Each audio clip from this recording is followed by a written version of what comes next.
Effectivement, les passagers, ils auront sur ce nouveau dispositif, les passagers titulaires, bien entendu, de la carte Guadil, donc 5 euros de réduction sur l'ensemble des passagers, ce qui veut dire aujourd'hui, sur un coût sur Trois-Rivières, au lieu de 12 euros, un billet à 7 euros. Donc sur un coût de 20 voyages, c'est vrai que ça fait 100 euros de gagner, entre guillemets, de gagner sur le budget voyage de ces passagers, donc ce qui n'est pas négligeable sur le budget de la famille. Oui, tout à fait. Donc, si on a plus de flux, donc c'est dans l'intérêt des armateurs, donc de la CTMDR aussi. Donc, il faut savoir, c'est que la CTM dispose de 500 places de disponibles actuellement. Donc, c'est vrai que nous avons l'habitude avec le flux, nous avons l'habitude de gérer le flux, donc ça sera une bonne chose pour nous. Les certificats et tout. Effectivement, c'est comme je le répète, donc M. Mir l'a souligné, c'est un métier très risqué. Effectivement, donc on voit, c'est vrai que sur une période où il y a beaucoup de passagers, notamment la saison touristique, mais on ne voit pas aussi la période où il n'y en a pas beaucoup, telle qu'on est actuellement, donc une période septembre, même fin août maintenant, fin août, septembre, octobre, novembre, où il y a pratiquement, où les bateaux naviguent à même pas 20% de leur capacité. Donc c'est vrai que c'est de la période touristique où on a beaucoup de monde, qu'on pense cette période. Mais c'est vrai que le transport maritime, c'est très compliqué. La mise en état des vedettes, c'est très cher. Le coût des pièces est élevé.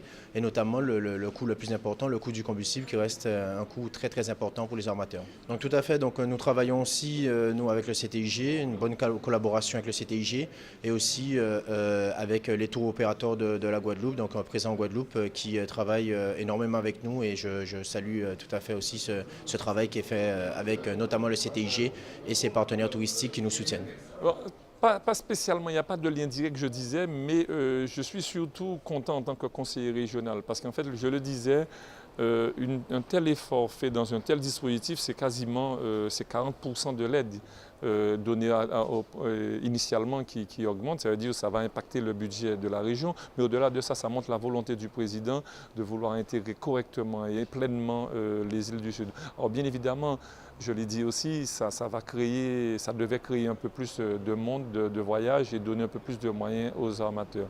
Ce que je relève surtout, c'est le fait qu'aujourd'hui, qu'une telle politique est une politique qui doit pouvoir faire comprendre à la population de la Guadeloupe et singulièrement celle des îles du Sud que malgré la crise, malgré les difficultés financières que nous connaissons à tout niveau, la région se fait un devoir de les aider, de pouvoir conserver, en tout cas, ne pas permettre l'effritement de leur pouvoir d'achat et pas avoir de conséquences, permettre à ce que les îles de Guadeloupe prennent vraiment la notion des îles de Guadeloupe au sens du tourisme dont on parle au CTIG. Mais aussi au-delà de cette aide-là, je suis persuadé que ça va créer des rotations entre les Saintes-Maries, Galante des îles, parce qu'aujourd'hui ces rotations-là n'existent pas.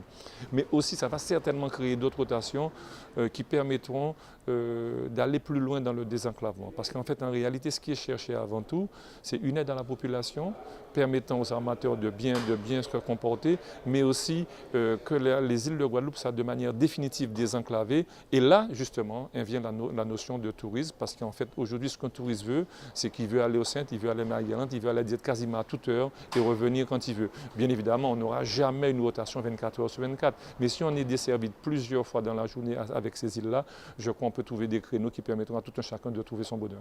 Alors, il y a un avantage et un inconvénient. C'est vrai qu'aujourd'hui, ça a que de l'avantage de faire un départ et Pointe-à-Pitre, la Darse, Saint-François.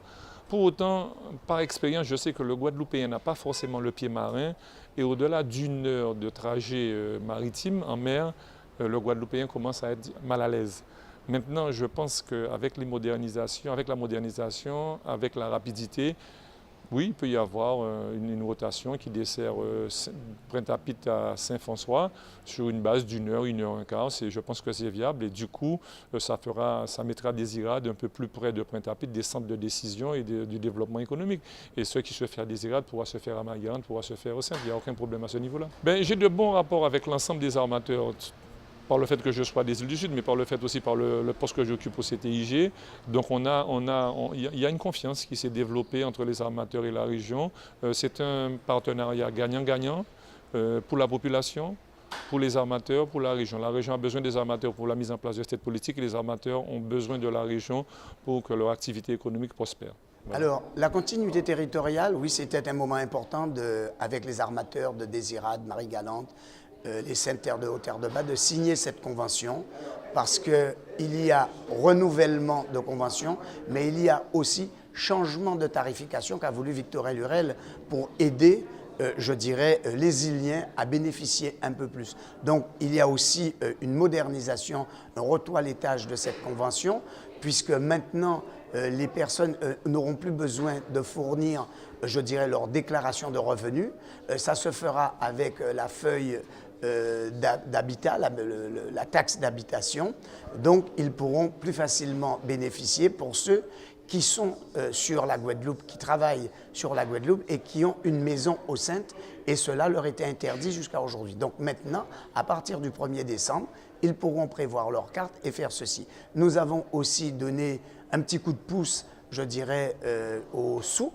Nous avons augmenté un peu la tarification et ça nous a permis aussi de négocier avec les armateurs qui ont voulu et qui ont accepté aussi de réduire un coût, de faire, je dirais, un partenariat gagnant-gagnant pour pouvoir. Et il y aura aussi dans tout cela les fameux TPE Guadil qui sera mis à disposition des armateurs pour éviter, je dirais, pour un mot tout simple, la triche.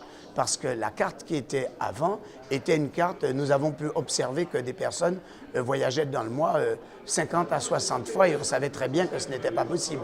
Donc maintenant cette carte elle est personnalisée, il y aura une puce, la personne sera tracée et il y aura des retours qui se feront directement sur des TPE et surtout dans des sites que nous avons mis en place, et comme ça sera plus juste. Vous avez d'autres catégories de personnes qui vont pouvoir bénéficier de ça, les enseignants, les pompiers, ceux qui ont une profession qui les emmène à aller faire, je dirais, leur travail momentané sur place, pourront aussi avoir une carte à leur disposition, bénéficier de cette réduction.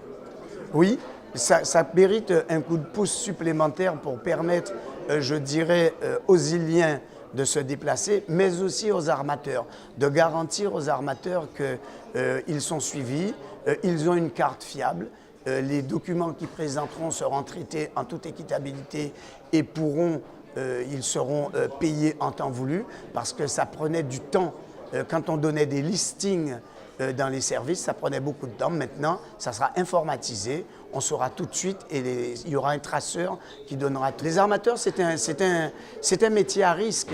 Vous savez, quand on a payé un bateau aussi cher, et quand on a payé un bateau aussi cher, et ils doivent l'entretenir, ils doivent payer des charges, ils doivent payer leurs marins. Donc ce n'est pas un métier facile. Donc vous voyez qu'il y a des bateaux qui disparaissent et qui réapparaissent. Nous avons besoin d'une continuité territoriale fiable pour des gens qui ont envie de se déplacer et pas une continuité temporaire. Un jour je suis là, un jour je ne suis pas là. Et ça, nous voulons mettre à l'abri nos Iliens de ce genre d'aléas.